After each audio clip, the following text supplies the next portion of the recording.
अभी हम लोग ये चर्चा कर रहे थे कि नई शिक्षा नीति 2020 5वां साल है, इसका कौन सा साल है। और इस नई शिक्षा नीति में चूंकि आप लोगों को पता है कि अब हमारे कॉलेज एजुकेशन, यूनिवर्सिटी एजुकेशन में सेमेस्टर सिस्टम शुरू हो गया है। और सेमेस्टर सिस्टम में आप फर्स्ट सेमेस्टर के स्टूडेंट है, कौन से हैं? और मैं आपसे कह रहा था कि नई शिक्षा नीति में अगर हिस्ट्री सब्जेक्ट की बात करें तो फिर आपके यहाँ इस साल जिस सिलेबस में है वो है मेरे प्यारे बच्चों प्राचीन भारत का इतिहास। कब से कब बताओ? पाषाण युग से और 12वीं शताब्दी तक। मैं आप सबको ये बता दूं, हमारे यहाँ हिस्ट्री का जनरली 3 पार्ट में लेख है, प्राचीन भारत, मध्यकालीन भारत और आधुनिक काल। होगा 3 चूंकि आपका पहला सेमेस्टर है, आपसे उम्मीद की जाती है कि आप स्टार्टिंग से हिस्ट्री पढ़ें। क्लियर हो गया? फिर मैं आपसे ये भी कह रहा था कि एग्जाम की बात करें तो पहले जो सेमेस्टर नहीं होता था उसमें अंतर आज से अंतर यह है कि पहले बताओ एक ही सब्जेक्ट में 2 पेपर होते थे, पेपर फर्स्ट और पेपर सेकंड। क्लियर?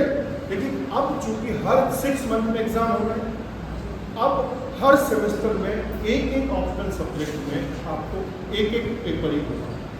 जैसे इस साल हिस्ट्री में जो आपका सब्जेक्ट है वो है प्राचीन भारत का इतिहास। तो मैं आपसे ये कह रहा था कि 150 नंबर का आपका जैसे हिस्ट्री सब्जेक्ट का एग्जाम होगा। कितने नंबर का? 150 नंबर। क्लियर हो रहा है?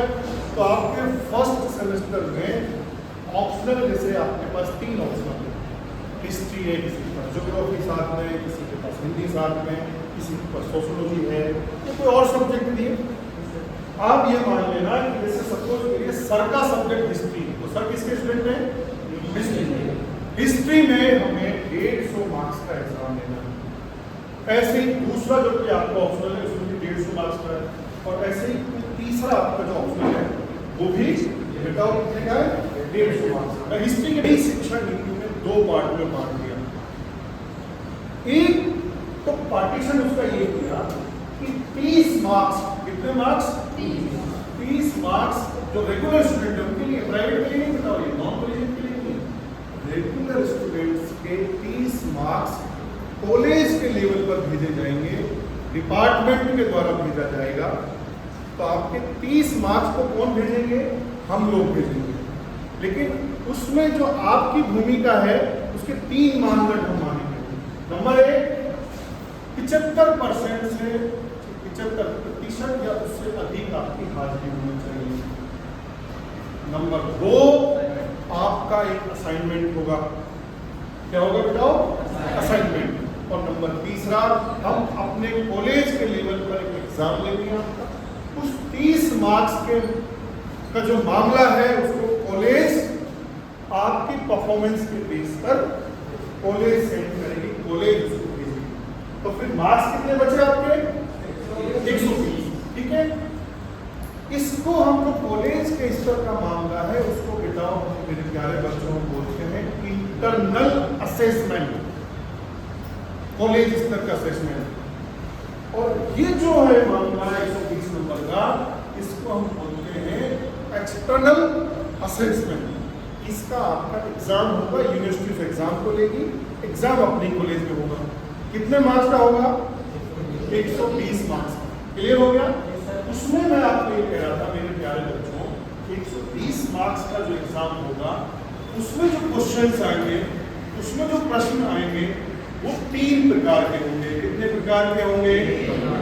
और मैं आपसे कह रहा था कि 50 क्वेश्चन तो, कितने क्वेश्चन? 50 क्वेश्चन तो एमसीक्यू टाइप के होंगे, मल्टीपल चॉइस वाले होंगे, ABCD MSN वाले जो क्वेश्चंस होंगे उसमें OMR सीट मिलेगी आपको, उसमें आपको आंसर काला करना है, डार्क। तो आपके 50 क्वेश्चन तो कैसे होंगे? एमसीक्यू टाइप के होंगे, मल्टीपल चॉइस वाले होंगे। और मैंने ये भी कहा आपसे कि एक क्वेश्चन बिटाओ 1.2 मार्क्स का होगा। ऑब्जेक्टिव टाइप का क्वेश्चन कितने का होगा? 1.2 मार्क्स का। क्लियर हो गए? उसी पेपर में फिर दूसरी कैटेगरी आपकी होगी, वो होगी वेरी शॉर्ट टाइप के क्वेश्चन। कौन से टाइप के? Very short. और इनको हम हिंदी में बोलते हैं अति लघुत्तरात्मक प्रश्न। ये मेरे प्यारे बच्चों एक मार्क्स का होगा, 5 नंबर के सवाल होंगे। इसमें आपको 20 मैक्सिमम 20 वर्ड्स में आंसर देना। कितने में? और मैं अभी आपको एक बात ही समझा रहा था कि जब क्वेश्चन आपसे पूछता है कि भाई 20 शब्दों में दीजिए, तो उसका मीनिंग ये है कि एक्सेप्ट 20 का मतलब नहीं है, मतलब ये है कि आप 1 से लेकर के 20 शब्दों में एग्जामिनर को संतुष्ट करें। सपोज करिए कोई आपसे किसी की बुक पूछ ली, यानी कौटिल्य की पुस्तक का नाम अर्थशास्त्र, भाई अर्थशास्त्र लिख दिया तो 2 नंबर हो गए भाई, या 1 नंबर जो मिलेगा वो हो गया। तो 20 शब्दों का मीनिंग क्या बता रहे सर आपको? 1 से लेकर के जितने वर्ड्स आपसे पूछा है वहां तक आप उसको संतुष्ट करिए।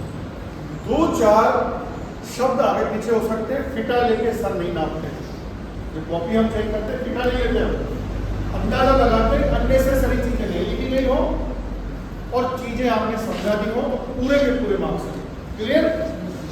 दूसरे फिर उसी में एक कैटेगरी है, 5 प्रश्न शॉर्ट टाइप के होंगे, ये वेरी शॉर्ट टाइप के। यूं मान लो 1 लाइन का उत्तर, 1.5 लाइन का उत्तर, ज्यादा से 2 लाइन का उत्तर। और फिर बेटा ये जो लघुत्तरात्मक प्रश्न है, ये जैसे 5 नंबर के 5 सवाल है, ये 2-2 नंबर के 5 सवाल। क्लियर? इनमें आपको 50 शब्द मान लो आपका कितना, 50 शब्द से लेकर 70-80 शब्द तक आपको ये लिखने हैं। 3-4-5 लाइन में आपको संतुष्ट करना है। तो 2 कैटेगरी हो गई, बल्कि 3 कैटेगरी हो गई उस एग्जाम में। एक कैटेगरी कौन सी हो गई है? 50 मल्टीपल चॉइस वाले क्वेश्चन, ABCD वाले क्वेश्चन। दूसरे मेरे प्यारे बच्चों वेरी शॉर्ट टाइप के क्वेश्चन आएंगे, उसको कोई क्वेश्चन देगा, आपको उसका आंसर लिखना है, चॉइस नहीं होगी, आपको लिखना है। तीसरा थोड़ा सा उससे बड़ा, इसको शॉर्ट क्वेश्चन बोलते हैं। ये बताओ 1.2 मार्क्स का होगा एक क्वेश्चन, ये 1-1 मार्क्स का होगा 5 सवाल, ये 2-2 मार्क्स के होंगे 5 सवाल। एक तीसरी कैटेगरी या चौथी कैटेगरी इसमें आपको पूछेगा और उसको हम बोलते हैं ऐसे टाइप के। कौन से? ऐसे टाइप के लॉन्ग क्वेश्चन बेटा। कौन से? Long question. अभी आपने सुना होगा निबंधात्मक प्रश्न। कौन से सवाल बेटा? निबंधात्मक सवाल। और इसमें जनरली वो आपसे 5 सवाल पूछेगा। कितने सवाल पूछेगा? 5। और इस तरह का पैटर्न अभी 9 नंबर का एक क्वेश्चन। कितने का? तो 9-5 45 हो गया। जब आप इन सबको जोड़ोगे तो 120 मार्क्स हो गए। कितने? 120 हो गए। कुल मिला के फिर आप एक सवाल मुझसे पूछोगे, सर ये जो 9 मार्क्स का मामला है इसको कितने शब्दों में लिखना है? तो एक आइडियल ये माना जाता है कि 200 वर्ड्स के आसपास उसको लिखोगे। कितने को लिखोगे?